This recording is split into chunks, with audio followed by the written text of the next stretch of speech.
13న enter అయి 17వ తేదీ నాటికి ఏం నిజాం నవాబు 40,000 మంది హిందువుల్ని ఊచకోత కోశాడు.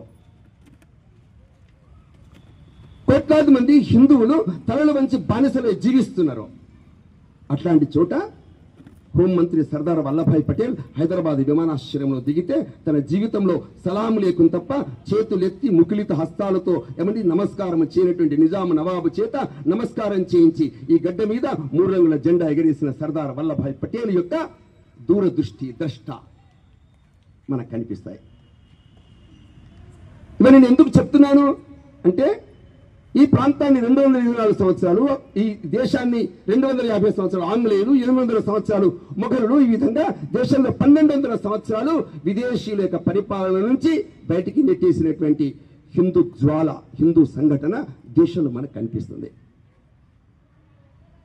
1921 ఆ రోజున నాగపూర్లో కాంగ్రెస్ జాతీయ సంస్థ, ఆ రోజున కాంగ్రెస్ వేల మందితో బహిరంగ సభ జరుగుతుంది. క్విట్ ఇండియా అనే పేరుతో.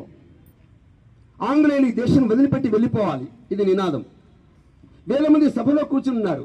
ఆ మొత్తము కార్యక్రమాన్ని ఎవరు నిర్వహిస్తున్నారు తెలిసిన? ఆ మొత్తము కార్యక్రమాన్ని పూజనీయ డాక్టర్ హెడ్గే వారు నిర్వహిస్తున్నారు. ఆ రోజున కాంగ్రెస్ లో ఒక యువదళ నాయకుడు పరమ పూజనీయ డాక్టర్ జీ, కానీ కాంగ్రెస్ ఉద్యమంలో కీలక పాత్ర పోషిస్తున్నాడు.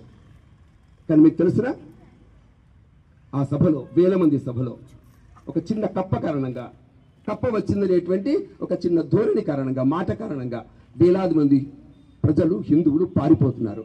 ఆ దృశ్యాన్ని చూశారు పరమ పూజనీయ డాక్టర్ జీ. ఒక కప్పకి భయపడేవాడు, ఒక పాముకు భయపడేవాడు.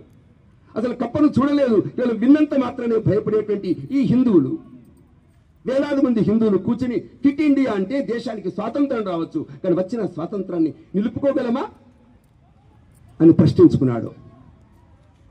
నాగపూర్లో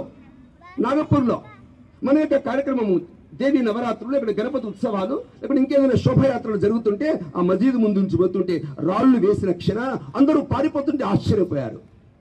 రాళ్లు వేసేవాళ్ళు ముగ్గురే లోపల మసీదు నుంచి, కానీ వందలాది మంది హిందువులు నడుస్తూ రాళ్లు వేస్తే పారిపోయేటువంటి పిరికి జనం ఈ దేశాన్ని కాపాడుకోగలరా?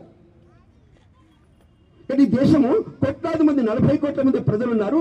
40,000 మంది విదేశీ భావజాలం కలిగిన వాళ్ళు దేశాన్ని పరిపాలిస్తుంటే ఈ దేశం హిందువులు ఈ దేశాన్ని కాపాడుకోలేకపోతే ఈ దేశం ఏముంటుంది? ఇది ప్రశ్న పరమ పూజనీయ డాక్టర్ జీకి.